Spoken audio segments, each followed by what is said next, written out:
بسم الله. النهارده هعمل كباب حله في صوص البصل البني، حلو قوي ولذيذ، وزي ما انتوا شايفين واخده لون حلو قوي، وطبعا جوسي وحلوه جدا. ومعايا كميه البصل حلوه متوازنه. طبعا معايا كيلو من اللحمه العجالي، هي دي قطعه من السن، ومعايا طبعا كيلو من البصل الاحمر مقطعاه جوانح كده تخينه شويه علشان تتحمل السوا. معايا ملح، فلفل اسود، فصين مستكه، معلقه سكر صغيره، حبهان ورق لوري مطحونين، وبهارات لحمه، وثلاث فصوص توم مفرومين، واربع معالق سمنه كبيره. طبعا الحله سخنت معايا ونزلت بالسمنه ونزلت بفصين المستكه، ولما تسخن شويه هبتدي انزل باللحمه بتاعتي. ليه باخد للحمه صدمه قبل ما احط ميه؟ في ناس بيسووها في ميه، لا احنا بناخدها لون الاول عشان تحافظ على العصاره بتاعتها ويبقى ما فيهاش طعم السلق. طبعا لو حطيتي الميه السخنه الاول بعدين نزلتي باللحمه هتديكي طعم السلق. زي ما انتوا شايفين خدت لون تحفه، زي ما انتوا شايفين بصوا اللون خطير. طبعا هبتدي اطلعها كلها بعد ما خدت اللون اللي انا عايزاه. ما تقلقيش اللون ده حلو جدا، مع السوا هيبتدي يكون حلو جدا.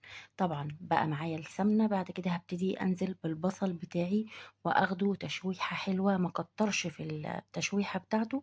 زي ما انتوا شايفين يا دوبك بس هتاخد لون علشان تفضل البصلة محتفظة بسمكها. بعد كده هنزل بالثلاث فصوص توم المفرومين وهبتدي اشوح كده، وبعد كده هنزل باللحمة بتاعتي الحلوة.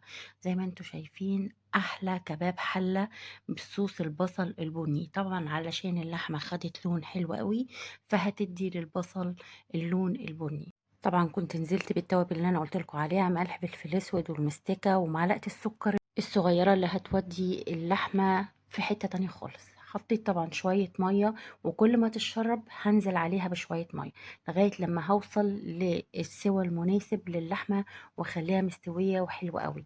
وزي ما انتوا شايفين بتبقبق معايا ازاي. واول ما اللحمه تشرب الميه بتاعتها وهتبتدي تظهر الدهون هتكون خلاص اللحمه استوت معايا. زي ما انتوا شايفين ابتدت تشرب الميه بتاعتها والسمنه ظهرت عندي، والبصل زي ما انتوا شايفين محتفظ بنفسه شويه وما تهراش معايا علشان كنت مقطعاه جوانح تخينه شويه. طبعا لو عايزاه يتهري مع اللحمه ويدوب قطعي رفيع. كده خلاص خلصت معايا كباب الحله في صوص البصل البني. وانا بالنسبه لي اللحمه كده الملح والتوابل مظبوطين جدا، وهبتدي اغرف احلى كباب حله بصوص البصل البني، مليان طعم واللحمه جوسي قوي ومستويه حلو بالنسبه لي. زي ما انتوا شايفين ان الكباب الحله اساسها تحمير اللحمه حلو جدا، وزي ما قلت لكم تاخد الصدمه بتاعتها علشان تحافظ على العصاره.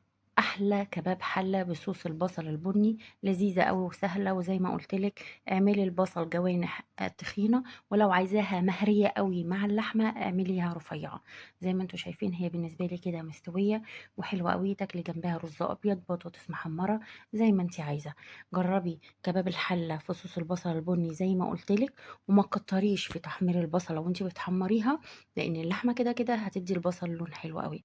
جربي كباب الحله في صوص البصل البني على طريقتي اللي هي اساسها لحمه بالبصل. اعملي لايك وفعلي الجرس واستنيني فيديوهات جديده، والسلام عليكم ورحمه الله وبركاته.